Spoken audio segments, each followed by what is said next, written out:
ಚಾಮರಾಜನಗರದಲ್ಲಿ micro finance ಕಂಪನಿಯ ಮತ್ತೊಂದು ಕರಾಳ ಮುಖ ಬಯಲಾಗಿದೆ. ಸಾಲ ಪಡೆದವರನ್ನ ಉಟ್ಟ ಬಟ್ಟೆಯಲ್ಲೇ ಹೊರಹಾಕಿ ಮನೆಯನ್ನೇ ಸೀಸ್ ಮಾಡಿ ಅಟ್ಟಹಾಸ ಮೆರೆಯಲಾಗಿದೆ. ಮನೆ ಸೀಸ್ ಮಾಡ್ತಿದ್ದಂತೆ ನೊಂದ ಮನೆಯ ಯಜಮಾನ ಚೆಲುವರಾಜಗೆ ಬಿಪಿ ಹೆಚ್ಚಾಗಿ ಸ್ಟ್ರೋಕ್ ಹೊಡೆದಿದೆ. ಚಾಮರಾಜನಗರ ಜಿಲ್ಲೆಯ ಕೊಳ್ಳೇಗಾಲ ತಾಲೂಕಿನ ಕಾಮಗೆರೆಯಲ್ಲಿ ಘಟನೆ ನಡೆದಿದೆ.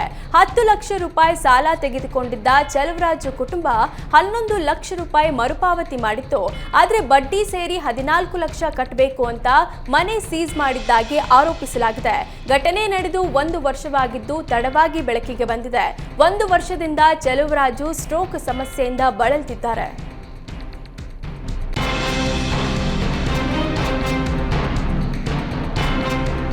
ಯಾದಗಿರಿಯಲ್ಲಿ ಮೈಕ್ರೋ ಫೈನಾನ್ಸ್ ಕಿರುಕುಳ ಮಿತಿ ಮೀರಿದ್ದು ಸಿಎಂ ಸಿದ್ದರಾಮಯ್ಯ ವಾರ್ನಿಂಗ್ಗೂ ಮೈಕ್ರೋ ಫೈನಾನ್ಸ್ ಸಿಬ್ಬಂದಿ ಡೋಂಟ್ ಕೇರ್ ಎಂಬ ವರ್ತನೆ ತೋರಿದ್ದಾರೆ. ಮೈಕ್ರೋ ಫೈನಾನ್ಸ್ ಸಿಬ್ಬಂದಿ ಕಿರುಕುಳಕ್ಕೆ ಮಹಿಳೆಯರು ಕಣ್ಣೀರು ಹಾಕ್ತಿದ್ದಾರೆ. ನೊಂದ ಮಹಿಳೆಯರು ಫೈನಾನ್ಸ್ ಸಿಬ್ಬಂದಿ ವಿರುದ್ಧ ಯಾದಗಿರಿ ಎಸ್ಪಿ ಕಚೇರಿಗೆ ಬಂದು ದೂರು ನೀಡಿದ್ದಾರೆ. ಹಣ ಕಟ್ಟುವುದು ಸ್ವಲ್ಪ ವಿಳಂಬವಾದರೂ ಫೈನಾನ್ಸ್ ಸಿಬ್ಬಂದಿ ಮನೆಗೆ ಬಂದು ಕಿರುಕುಳ ನೀಡುತ್ತಿದ್ದಾರೆ ಅಂತ ಮಹಿಳೆಯರು ಕಣ್ಣೀರು ಹಾಕಿದ್ದಾರೆ. ಮೈಕ್ರೋ ಫೈನಾನ್ಸ್ ಸಿಬ್ಬಂದಿಯ ಅಟ್ಟಹಾಸಕ್ಕೆ ಬ್ರೇಕ್ ಹಾಕುವ ಮನವಿ ಕೂಡ ಮಾಡಿಕೊಂಡಿದ್ದಾರೆ. ಆಂಧ್ರ ತೆಲಂಗಾಣದಿಂದ ರಾಜ್ಯಕ್ಕೆ ಅಕ್ರಮವಾಗಿ ಪಡಿತರ ಜೋಳ ಬರ್ತಿರೋದು ಪತ್ತೆಯಾಗಿದೆ. ತೆಲಂಗಾಣದ ಪಡಿತರ ಜೋಳ ತಂದು ರಾಜ್ಯದಲ್ಲಿ ಬೆಂಬಲ ಬೆಲೆಗೆ ಮಾರಾಟ ಮಾಡಲಾಗ್ತಿದೆ.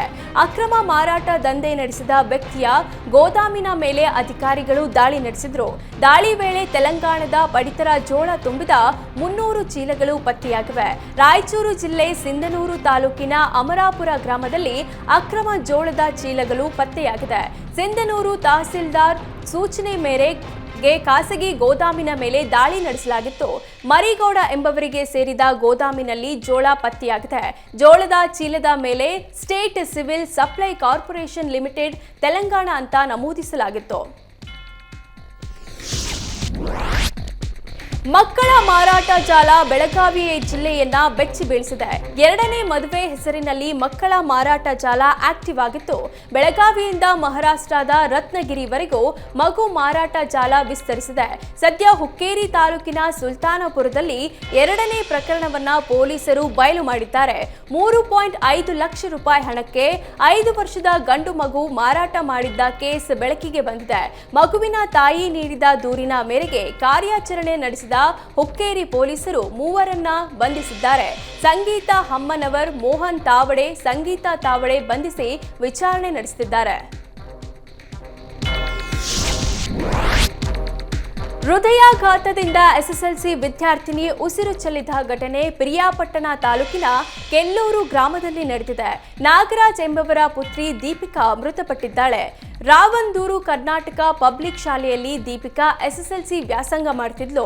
ಇಂದು ಬೆಳಗ್ಗೆ ಇದ್ದಕ್ಕಿದ್ದಂತೆ ದೀಪಿಕಾ ಅಸ್ವಸ್ಥರಾಗಿದ್ರು. ತಕ್ಷಣ ಆಸ್ಪತ್ರೆಗೆ ಕರೆದೊಯ್ಯಲಾಗಿತ್ತು.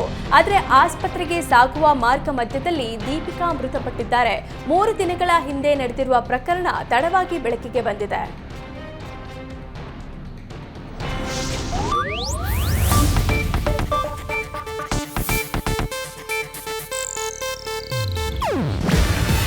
ಇದು ಏಷ್ಯಾನೆಟ್ ನ್ಯೂಸ್ ನೆಟ್ವರ್ಕ್ ಪ್ರಸ್ತುತಿ. ನೀವು ನೋಡ್ತಿದ್ದೀರಾ ಏಷ್ಯಾನೆಟ್ ಸುವರ್ಣ ನ್ಯೂಸ್.